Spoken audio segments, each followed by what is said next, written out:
Halo gebrakers dimanapun kalian ngagebrak, lanjut nih episode 2 Donghua Z Dynasty setelah kemarin Zhang Xiaopan dan Jing Yu terselamatkan si Aki yang meskipun seluruh penduduk desa termasuk orang tua mereka terbantai dan hanya menyisakan 3 orang saja yang selamat.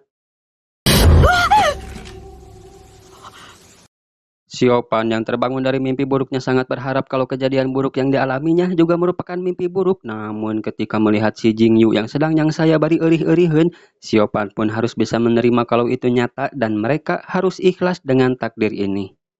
Tiba-tiba datang seorang entah siapa dari mana karena belum terungkap dan Shin pun berpindah ke suatu tempat. Ternyata pria yang tadi datang tiba-tiba bernama Xiao Yichai, di mana dia bermaksud mau membawa mereka berdua ke sekte King Yun. Namun ketika mereka sedang berjalan, tiba-tiba sesosok hewan yang perawakannya mirip dengan naga, mungkin naga air, tiba-tiba menyerang mereka. Tapi si Yichai mengatakan kalau mereka diundang secara khusus oleh sekte King Yun. Namun si naga seperti melihat sesuatu yang tidak biasa pada si Siopan hingga dia mendekatinya. Entah apa yang dirasakan si naga ketika melihat si Siopan, namun setelah itu dia pergi dari sana. Si Chai pun menjelaskan kalau dia adalah Ling Jun, hewan suci kuno yang ditaklukkan leluhur King Ye ribuan tahun yang lalu. Si Yi Chai sendiri pun merasa ada yang aneh tatkala si naga terbiasa aung-aungan. Tapi tidak perlu khawatir karena dia tidak akan menyakiti manusia. Siopan seraya mempunyai firasat sendiri kalau itu ada hubungannya dengan mutiara pemberian si Aki dan benar saja si naga kembali mengaung ketika si Siopan mengeluarkan mutiara tersebut. Mereka pun sampai di sekte King Yun dan si Yichai memberikan laporannya kepada Master Taoist Dao Shua. Kita panggil saja si kapten biar tidak keserimpet kalau telah terjadi pembantaian di desa Chao Miao. Dah bagi hesewai. Dengan satu serangan dan dari 42 kakak hanya 3 orang yang selamat. Pria yang di sampingnya pun menyuruh untuk membawa kedua lagi yang selamat ke hadapannya guna untuk mencari informasi tentang apa yang sudah terjadi. Si kapten memberi pertanyaan bagaimana kalian berdua bisa selamat. Yang aku ingat sedang tidur di rumah tapi ketika bangun, aku sudah terkapar di pohon besar pintu masuk desa. Aku tidak tahu apa yang terjadi, tapi aku juga menemukan Siopan yang tertidur lalu membangunkannya untuk kembali ke desa dan melihat semua warga telah terbunuh, ayahku dan juga ibuku ikut terbunuh. Lalu bagaimana denganmu, Siopan? Si Siopan yang teringat akan amanat si Aki tidak boleh menceritakan apapun, memilih untuk diam saja. Untungnya si pria tadi memotong, mungkin dia juga tidak mengetahui apapun tentang insiden itu. Hanya kumaha ieu. Dia bernama Changsong, pemimpin dari Puncak Naga. Mereka berdua pun disuruh keluar dulu karena akan diadakan kongres dadakan di mana si kapten mengatakan kalau kedua anak itu sebatang kara. Tapi aku belum pernah mengangkat murid begitu lama dan tidak tahu siapa yang bisa mengangkat mereka menjadi murid. Si Amang ini berdiri, dia bernama Sang Zhengliang, pemimpin dari Puncak Matahari Terbit dan berkata kalau dirinya sudah merasa ada kecocokan dengan si Jingyu dan mungkin ini juga sudah takdir. Namun patwa ini protes, dia bernama Taoist Tian Yun, kalau kalian sudah memiliki 200 murid, apakah yang 200 itu sudah bisa kau urus dengan baik? Dan itu dibenarkan oleh Tian Bui, pemimpin Puncak Bambu Besar.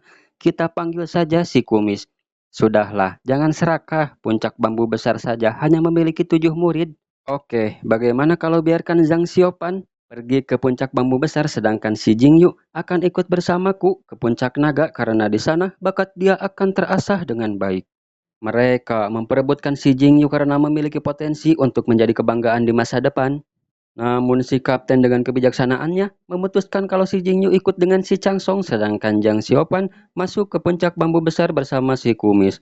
Kongres selesai dan kalian semua tetap waspada, segera temukan kebenaran ini. Kembali ke mereka berdua di mana sampai di sinilah kebersamaan mereka dan ikut dengan masing-masing dari guru yang sudah ditetapkan si kapten. Singkat cerita, Siopan sudah sampai di Puncak Bambu Besar di mana dia yang sedang sedih justru malah diganggu oleh murid-murid yang lain yang sudah dewasa. Tapi untungnya datang seorang gadis ngeprakan hulu mereka, beraninya sama anak kecil, dan mereka semua seperti tidak ada yang berani kepadanya yang meskipun dia juga masih anak kecil. Dan ternyata dia anaknya guru mereka yaitu si Kumis, dan gadis ini dia bernama Ling Er. Pantesan atuh si Kumis beserta istrinya datang ke sana untuk makan malam. Selesai makan, si Kumis menyerahkan latihan si Siopan pada si Daren. Dia masih sangat muda, jaga baik-baik. Sedangkan si Kening, mulai sekarang aku yang akan menjaga si Siopan dan kalian semua jangan ada yang macam-macam. Setelah makan selesai, si Siopan masuk ke kamarnya untuk beristirahat, namun dia teringat kembali dengan mandat si Aki dan langsung menjalankan apa yang diperintahkan si Aki. Keesokan harinya si Siopan berada di halaman aula kesunyian dan datang juga si Eneng bersama anjing ayahnya, di mana si Keneng memperkenalkannya ke si Siopan kalau anjing itu bernama Dahuang. Tidak lama setelah itu datang juga si Daren yang akan mengajak si Siopan untuk memberitahunya cara berlatih dan mereka pun pergi dari sana. Di tengah perjalanan si Daren menjelaskan kalau aturan di puncak bambu besar adalah setiap murid baru maka dia harus ngalah suluh setiap hari di sini selama 3 tahun. Dan si Keneng memperlihatkan cara ngalah suluh yang baik dan benar ke si Siopan dan itu membuat si Siopan kagum. Sedangkan si Siopan disuruh untuk memotong yang kecil terlebih dahulu. Ternyata bambu kecil ini lebih keras dari yang besar dan bambu itu merupakan bambu simbol hitam cocok bagi pemula untuk berlatih.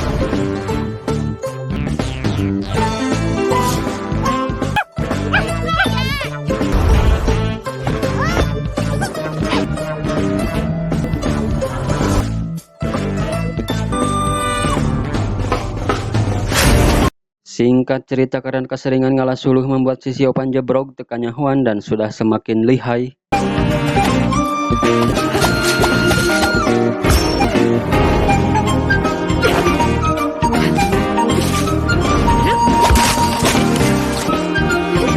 Anjay, si Keneng eta si madu we eta mah.